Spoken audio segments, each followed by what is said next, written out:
Merci d'être venu parce que tu étais à la base de cette icône scénique, première génération. Maintenant, on est déjà à la quatrième génération. Quatrième génération. C'était une voiture pour une famille moderne. Et c'était un ovni sur la route. Les gens regardaient ce véhicule-là. C'était un véhicule original, qui sortait de l'ordinaire, qui n'avait jamais été fait. Donc des grandes surfaces vitrées, le scénic. Il y a aujourd'hui beaucoup de compétitions, notamment de crossover. Oui. Alors c'était pour nous en fait le moment de dire soit on renouvelle complètement l'esprit scénique, soit on arrête et on passe au crossover. Alors c'est vraiment le pari qu'on a pris avec Renault. Et c'est un bon moment peut-être de te montrer maintenant le Scénic 4, quatrième génération de cette belle histoire de Renault. Alors, je suis impatiente. Oui, moi aussi.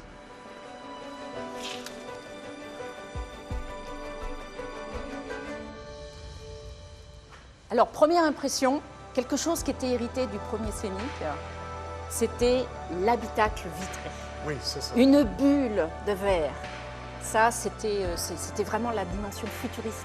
Et ce qui était très très fort et ce qui avait bien marché dès le premier Scénic, c'était ce côté, en anglais on dirait friendly, un membre de la famille. Oui. Donc là on retrouve ce côté, je dirais, approchable, tactile, sensuel d'un véhicule qui fait partie de la famille. Je pense que tu as touché sur un truc qu'on a vraiment essayé d'aborder. Tu vois, il y a beaucoup de sensualité, beaucoup de shape, beaucoup de réflexion. Oui. En fait, elle est très très très fluide en plus.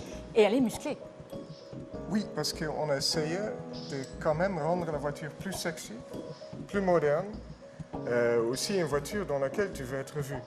Quand le premier Scénic est sorti, il s'exprimait vraiment comme un concept qui était l'habitacle, c'est-à-dire de l'intérieur vers l'extérieur. Mais on n'a pas perdu l'intelligence du concept scénique de base, parce que tu vois, presque 80% de la voiture est dédiée aux passagers. Oui, alors ça c'est ce que je vois directement, c'est les proportions. Proportions extraordinaires. Ce qui joue un grand rôle pour nous, c'est les grands roues. En fait, Et bien placé par rapport à la dans caisse. la coin, et ça donne un empattement très long, ça veut dire qu'il y a beaucoup de place pour les passagers à l'intérieur. Ils sont très confortables, très hautes pour le style et la sécurité. Et enfin, un rêve de designer. oui, en fait, parce qu'il n'y a que de 20 pouces. Il n'y a pas de 19, Il n'y a pas le choix. de 18, pas le choix. Très bien. Donc une architecture complètement optimisée par rapport à ses proportions. Ben, alors passons à l'intérieur. Oui, parce que le Scénic, ça se vit de l'intérieur. Ok, alors, allons-y. Qu'est-ce qui a changé? Ça, c'est la fameuse console. C'est le lien entre les parents et les enfants. Mais c'est symbolique, ce lien. Oui, ça a été prévu comme ça au départ. Wow. L'espace intérieur partagé, c'était l'idée qu'il n'y avait plus de définition autre que les espaces de chacun, mais partagés dans un espace commun.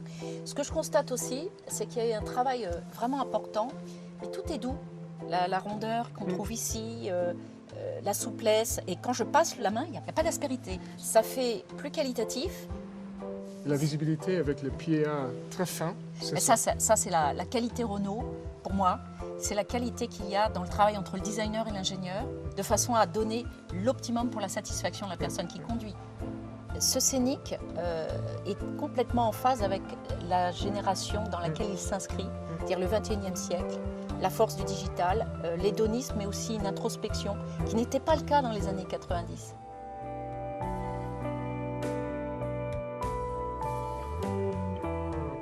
En fin de compte, il a grandi, il est mature et il s'assume complètement aujourd'hui.